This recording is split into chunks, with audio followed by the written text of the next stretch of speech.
मी युतीचा धर्म पाळला, मात्र अजित पवारांनी युती धर्म पाळला नाही, असा थेट आरोप मुख्यमंत्री देवेंद्र फडणवीस यांनी केला. तर फडणवीसांनी नेमकं काय म्हटलेलं होतं आपण एकदा पाहूया. पुण्या पिंपरी चिंचवडमध्ये अजित पवार थेट भाजपला भ्रष्टाचारी ठरवतात. तुम्ही म्हणतात की स्थानिक निवडणुका पण शेवटी भाजप जेव्हा ट्रिपल इंजिन म्हणतं किंवा एक पार्टी विथ डिफरन्स म्हणतं तेव्हा तो आरोप थेट पक्षावरही होतो ना.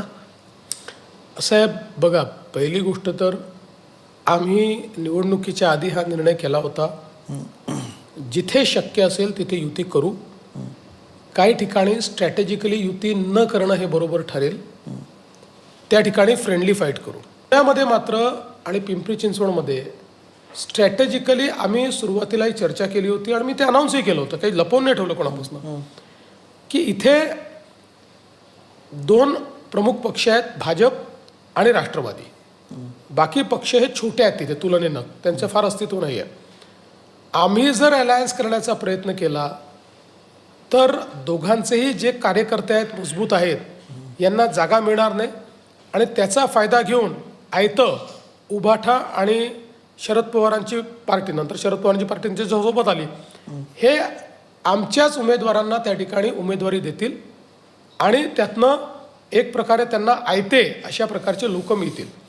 आणि म्हणून या दोन महानगरपालिकांमध्ये आपण जर युती केली नाही तर सत्ता पक्षाची जी सगळी स्पेस आहे आज विधानसभेत तयार झालेली, ही आपल्याकडे राहील. आपण फ्रेंडली फाईट करू शकतो, कारण ही काही विधानसभेची निवडणूक नाही आहे. अर्थात त्याच्यामध्ये मी युतीचा धर्म पाळला, अजित पवारांनी तो पाळला नाही. ज्या प्रकारची वक्तव्य अजितदादांनी दिली ती योग्य आहे असं मला वाटत नाही, तरीही मी त्याचा प्रतिवाद केला नाही. कारण या निवडणुकीत मी पहिल्या दिवशीपासून ठरवलं होतं, मी मित्रपक्षांवर टीका करणार नाही, मी केली नाही. दुसरं मी ठरवलं होतं, कुठल्याच नेत्यावर टीका करणार नाही. मुंबईमध्ये केवळ उत्तरं मी देतो, मुंबईच्या बाहेर विकासाच्या पलीकडे मी काहीच बोलत नाही. मुंबईत विकासही बोलतो आणि उत्तरही देतो, कारण उत्तरं जर दिले नाही तर लोकांना आपण दुर्बल वाटतो, म्हणून उत्तरं देतो. त्यामुळे मी पाहिलं आहे, त्यांनी पाहायला हवं होतं, नाही पाहिलं.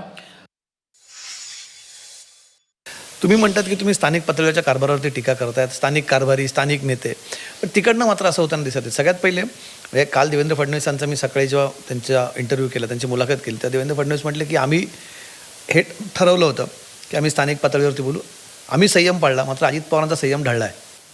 ठीक आहे, CM साहेबांचं तसं मत असू शकतं.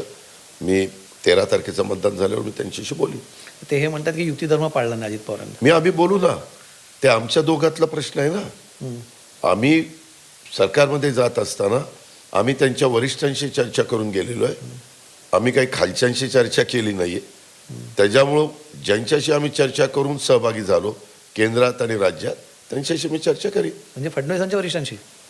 अहो, राज्यात फडणवीस आणि केंद्रातले प्रमुख यांच्याशी आम्ही चर्चा करू ना या सगळ्या विषयावरती की काय झालं. जर फडणवीसांनी जो मुद्दा उपस्थित केला, मी जर तुमच्याशी चर्चा करून ह्या प्रक्रियेमध्ये आलेलो असेल तर फडणवीसांशी चर्चा केल्यानंतर मला वरिष्ठांशी पण जाऊन चर्चा करावी लागेल ना. अच्छा, म्हणजे हा विषय आता तिथपर्यंत जाईल नंतर केंद्रात. जर तसा वाटला तर